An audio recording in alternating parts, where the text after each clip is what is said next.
I'm Guy Fieri. We're rolling out on a special edition of Diners, Drive-Ins, and Dives in Italy. This trip, we're filling up on the flavors of Florence. It's delicious. First, a serious spaghetteria. I love this guy. Keeping it in the family for over 50 years.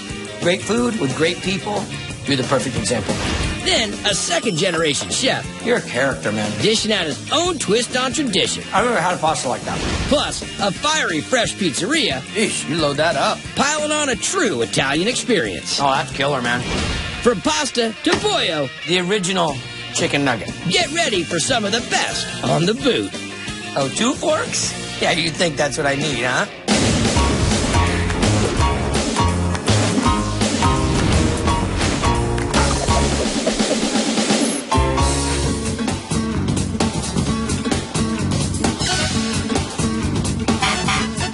So when you think about the big cities in Italy, what do you think of? Well, of course, you got Rome, you got Naples, you got Venice, and in the top 5, right here in Florence. And they've got it all. The museums, the Duomo, and of course, restaurants. You got pizzerias, osterias, and old-school icon joints like this place, Fratelli Briganti.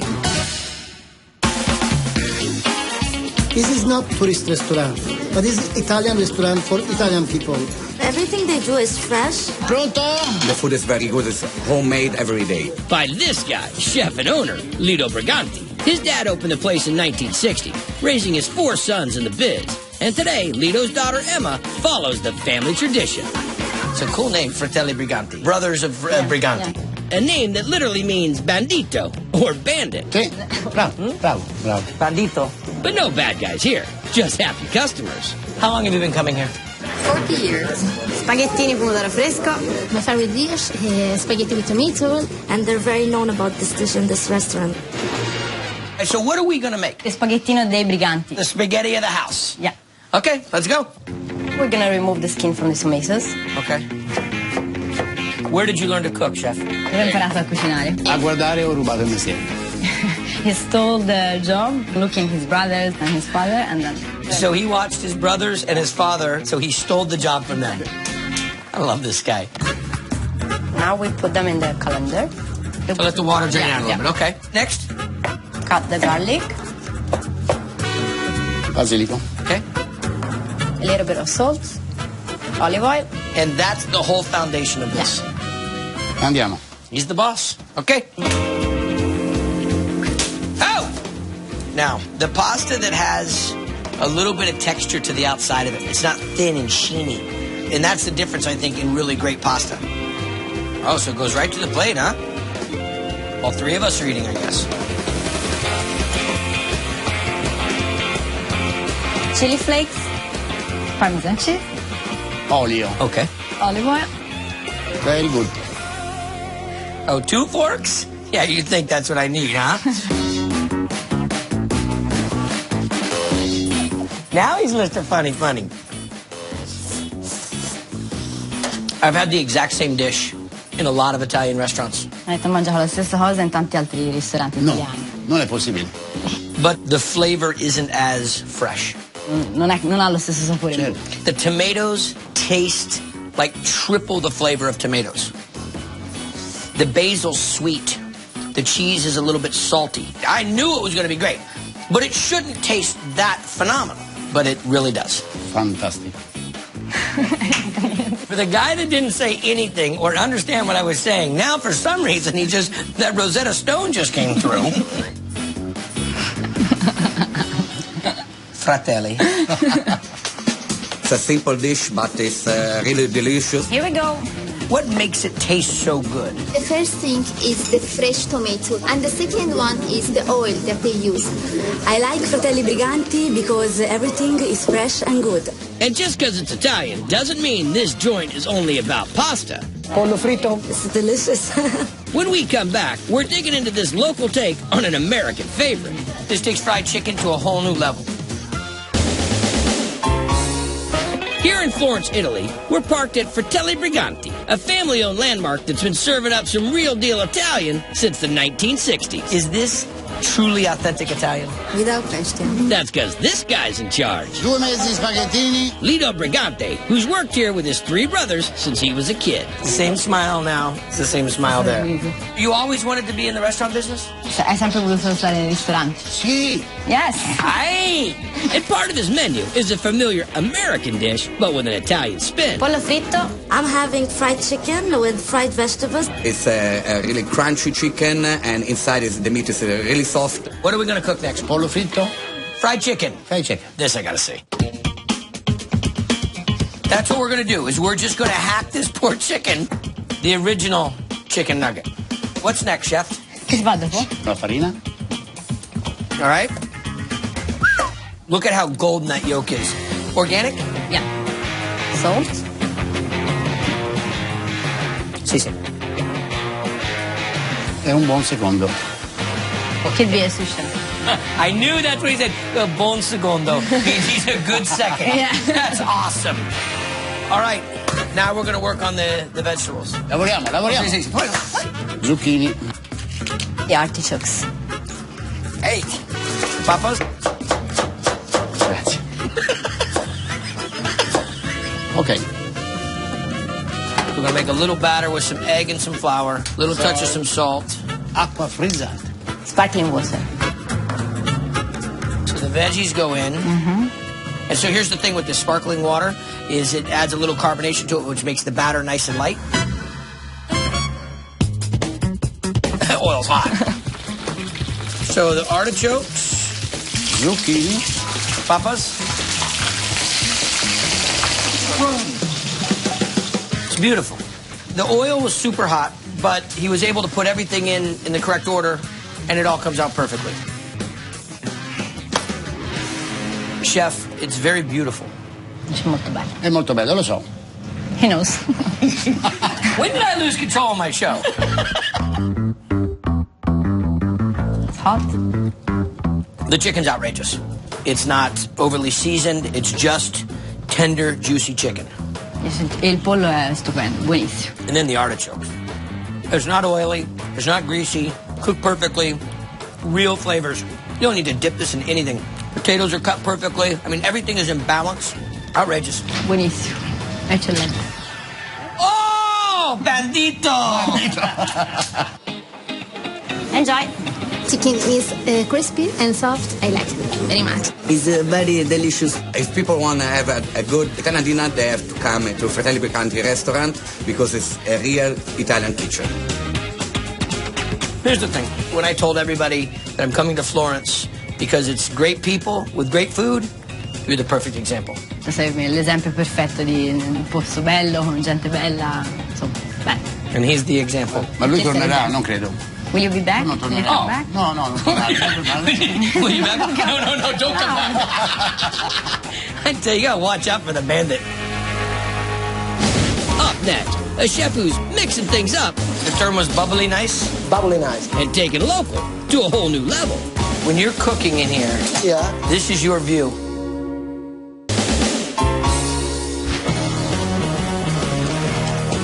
So it is really easy to get lost in Florence, I gotta tell you. Between the narrow streets and, well, maybe making a wrong turn on a one-way street a few times. But don't worry, we're finally here. We're a few blocks away from the Central Market to check out a joint where a son has carried on his parents' tradition and added his own little twist to it. This is La Cucina del Garga.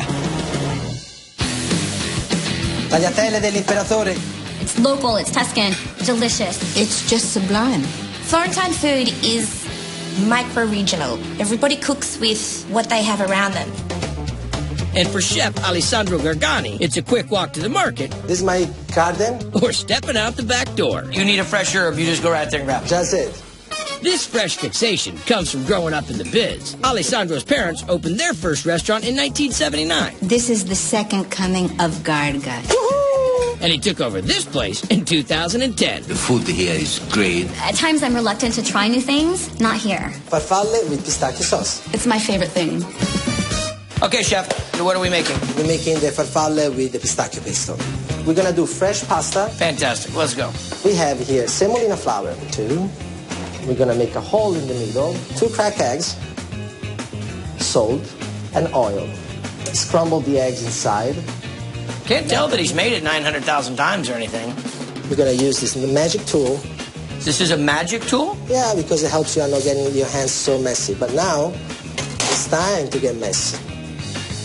This little guy, we're gonna put to rest for 30 minutes. Wrap it in some plastic? Wrap in plastic, yes. So now we've let the dough rest. It's time for the pasta dough to go through the machine so we can achieve a nice thin sheet dough. What are we making? Farfalle. You make simple squares like this. Okay. With a special tool that makes fancy, otherwise you can do something Special else. tool that makes fancy. This is a special tool that makes even fancier. And that's the farfalla. They're beautiful. It's kind of like tying a bow on a present. But we're not pinching them too tight because then they become mushy in the middle and they won't cook through. But now let's make the sauce. Okay. Lime zest, garlic, fresh mint, extra virgin olive oil. And now the rest of the ingredients. So we got pistachio, parmigiano, extra virgin olive oil, pinch of salt. The paste is ready here. Okay. Extra virgin olive oil, just like a tablespoon, nothing. Pinch of salt. Then we're gonna kick it up. Mint. Did you just emerald this dish? No. Well, you did. You just emerald it. I watch it. It's I want to make experience. sure he's the king. And then the fire goes on for about 30 seconds in order to mint it to get crispy. Meant that it get crispy. Crispy, we like it. And we're gonna add the pistachio that we made it. Tiriamo fuori la pasta. We just toss the pasta inside, not too much. Plate it. Add some cherry tomatoes, the roasted pistachio. On top of it, chopped parsley. Enjoy. Okay. It's really bright and refreshing and unique. Love the pistachio. The texture of the pesto is exactly how I like it. And you make your own pasta. And you know what? It's delicious. I've never had Italian food like this in America or in Italy. How do you describe this food? Simple and flavorful, elegant. Elegant goes in there. Okay. The atmosphere is sensational. So what time do you open? We open at dinner only because Dinner only? Yes, for me it's all about quality versus quantity. Tagliatelle del Magnifico. You can always find a little something in every dish that's innovative. Now I'm eating the pasta al Magnifico. The flavor is just amazing. It's completely unexpected. Tagliatelle Magnifico is one of the recipes that my father was very famous for. Okay, so now we're going to roll out the pasta. There we go, look at that. And now we're going to prepare the sauce that is going to blow your mind apart. Blow my mind apart. Yeah. Okay. We started with the heavy cream, orange zest, lemon zest. And this is hearty zest. I mean, this isn't little petite zest. We're going to give it to him. Yes. Okay. Mint leaves, add a shot of Stravecchio, Italian cognac. Now we're going to let the sauce reduce to half. I like this. See how now it's bubbly nice? The term was bubbly nice? Bubbly nice. We're going to add the Parmesan cheese. Ooh, nice and tight. Pasta is getting translucent. Translunchy. Nice, I love this pasta. Tagliatelle Magnifico are ready. Buon appetito. Thank you very much. The mint with the orange and the lemon, it's reminiscent of a cocktail. You get a little bit of the alcohol when you want to kind of mix your palate up a little bit, and you want to get something rich with a lot of flavor and a lot of creativity. This is your dish. I've never had a pasta like that. Thank you. It's a new plate. It's different, but excellent. A little bit of oranges. That's the twist. And who would have thought of that? This is a place where I bring people when they come to visit from America. The thing I really like the most, you're a character, man. Thank you. You are an experience, my friend. You are an experience. Oh. Nicely done. Coming up in our last stop in Florence. You try first. We try together.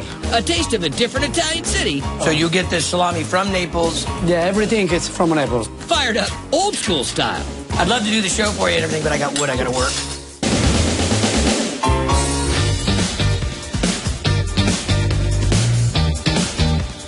So for my final leg of this awesome Triple D tour of Florence, I'm over the Ponte Vecchio Bridge on the older side of Florence. Now, what would you get over here? Well, you got antique shops, you got businesses for the locals, and of course, I find a pizzeria. And not just any pizzeria. I'm talking an old school, real deal Neapolitan pizzeria. That's right, this is Il Gusto Pizza. Guys, the caprese blew my mind. From the minute you walk in the door here, it's just amazing. It's kind of what you're looking for when you come to Italy. It's really authentic. You've got the four brothers running around back there. Those are the brothers Maruca, who moved to Florence when their brother Pasquale opened their first joint in '04. Start with the Gusto Panino. We make sandwich, and after we do Gusto Pizza. We do fresh every time. Calabrese? This pizza is amazing. It's the best pizza I ever had. What kind of machine is this? It's an impastatrice a braccio. It's like a brace, like this. You know, like... We're gonna make dough? Yeah, water. Salt. That's a lot of salt. Now? The Easter. Live yeast. Just 2 minutes. Okay. Now we open it up. And Caputo. Caputo, it's the best flour. It's the best. Okay. Let this go for 25 minutes and we pull it out? Yes. We put oil on top. Okay. And leave it for 5 minutes. And after we do the bowl for the pizza. Then we make the pizza. We start now with the Calabrese pizza, with the spicy salami. And that is just tomato sauce, solamente. Yeah. Parmigiano cheese. Okay. Mozzarella. Salamino piccante. Kind of tastes like pepperoni. Jeez, you load that up, buddy. Basil. You put the basil before it goes in the oven. Yeah, the smell, you know, roasted basil. Extra virgin olive oil. You help me? Yes, absolutely. Ready? Coming. Where? Here, it's like... Now it's ready. All these burns, that's part of the program. Beautiful. You can test. Nice little crust on the bottom of it. Mangia fuoco. Mangia fuoco. I love that you put oil on the basil. You definitely get that perfume. Oh, that's killer, man. Okay, you try. Tell me what you think. I think it's really hot. I think it's really hot. Your Calabrese? It's unbelievable. Gooey and cheesy and creamy. Everybody knows Pizzeria Luigi in San Diego. We've done it on Triple D, I think, twice. Luigi's been with me on this Triple D experience in Florence. What do you think? I got the nice bite. The salami is perfect. You can find this type of salami back in the States. How's the crust? Crust is perfect. Got good chew? Yeah, nice chew to it. For you, Gusto Pizza? The best pizza is Naples pizza, it's original pizza. And pizza's just one of the things they're making Naples style. Okay, the calzone, #1. It's got ricotta cheese and sweet sausage in it. Very good. Now what are we making? We're making calzone napoletano. Calzone from Naples. Yeah. Ricotta. Parmigiano cheese. And a little mozzarella. Now we do the slice of salami. It's a salami napoletano from Naples. Okay. Sweet salami. So you get this salami from Naples. Everything is from Naples. Black pepper. And that's it? Yeah. Hang on, we put the sauce on now? When it cooks? Yeah. I've made a lot of calzones. I've never seen it this way. And then we're going to put the basil up on top. Yeah. Okay, this is completely, I'm out. And a little bit of olive oil. Okay? No, this is all you this time, homie. All right? And how long? 2 minutes and a half, 3 minutes. Should be good. Is it ready? Ready. Let's do it. Very nice. I like that little sauce on top technique, man. I bet you inside it's not hot. I think it's hot. First. You try. You try first. No, you are. No, I bet I'm the one that made the bet. You try first. We try together. Hot. Hot. There's a lot of depth to this. You've got great crust. You know, you got some nice flavor coming from the salami. I love the tomato sauce on top and the ricotta. This has got a little bit of tang to it. This guy's the real deal. Thank you. Thank you, brother. Very nice. The calzone, it's for you. Fluffy, it was light, but creamy and salty. I keep coming back for more. Napoli and Calabrese. You come in here, it's like the camaraderie as well. You sit with someone else you don't even know. Everyone's always packed. Everyone shares. It's great. Just in case you don't have a job in the States. I come back. You can come here. Promise. Where do I start? You start in the oven, can you? Let me get it. Yes. I'd love to do the show for you and everything, but I got wood I got to work. Man, was that a great Italian tour or what? But don't you worry, there's funky joints all over this this world. I'll be looking for you next time on Diners, Drive-Ins, and Dives. We put some blonde hair on you. You could take... Sorry, I need to work. I'm sorry. Ricotta. Okay. I just got smacked down on my own show.